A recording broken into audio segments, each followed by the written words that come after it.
So with any Beethoven symphony, he's telling a story. He's putting a story together. And he's trying to convey a message of brotherhood, of Menschlichkeit. You know, the German word for all of us. Everyone has the same aspirations, feels the same pain. We're all kind of linked together.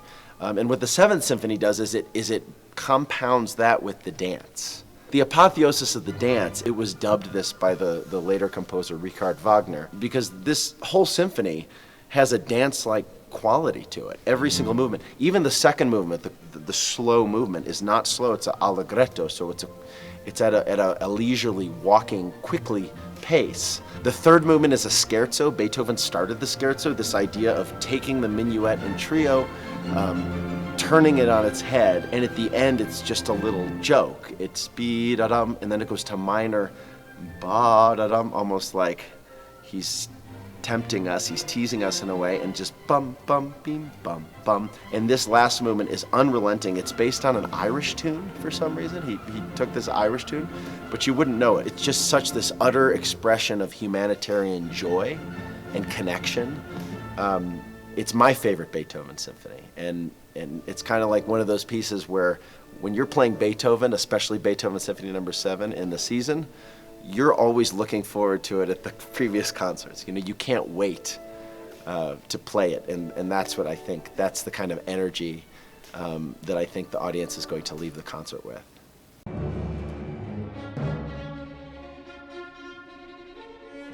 Ernest Bloch is a Jewish composer. He's a Swiss-born, but ended up being American. The Shlomo, actually, when he was going to write it, he wanted to tell the story that of King Solomon. You know, all is vanity. You know, nothing new under the sun. And he was looking to put its words to it, to put it to a voice. And he didn't feel that his Hebrew was strong enough. And so he put this to the voice of the cello. And Ethan Blake is able to bring this story to life in such a heartfelt way, in such an honest way. There's a lot of sadness in a lot of this music, but it is highly redeeming. And like Beethoven symphonies, it serves to unite us together. And I think it's a perfect message for this concert. Jack Freyer has been our composer in residence over the last 2 years. He was introduced to Colorado from New York when he basically knocked us over with On Again, Off Again. And I think it's the mark of genius when you have a composer who writes a piece, who wins a competition with that piece, and then the next year he writes a totally opposite. Everything about the piece is just, it's like it's from another world. Hi, from New York. This is Jack Freyer. I'm the current composer in residence with the Arapahoe Philharmonic. Hi, I'm Sung-Chi Sullivan, and I'm your librettist. We're hoping that you can come along to this concert on March 27th to hear the premiere of our piece Splinter for baritone and orchestra. To give a little bit of context about the piece, I was in Colorado in May of 2019 to hear the Arapahoe Phil play another piece of mine, and happened to arrive the same day that a school shooting took place in Highlands Ranch at the STEM school.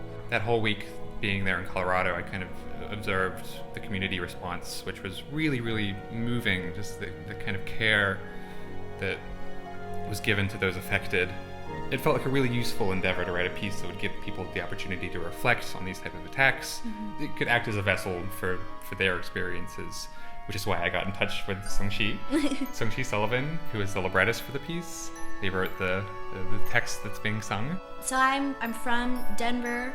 I've grown up in all different parts of the districts across the board within the Denver metro area, and I am the second Denver Youth Poet Laureate. I hope that we can all come together as a community and illuminate our wounds together when it comes to gun violence, and just be able to share in a space where we hear music and feel and love and do what Coloradans do best, which is just sit neighbor to neighbor and hear each other. So the text that you've made, the libretto for the piece, is being sung very excitingly by Luke Sutliff, baritone singer from Colorado, who I met at Juilliard. We were in the same class together. It's going to be really exciting to have him back in Colorado singing for his friends and family in this kind of way.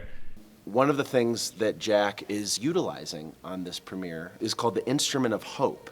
This is a trumpet that was created by brass bullet casings and taken all around the United States and played by all these great trumpeters. And so we will be using this trumpet during the performance of Splinter.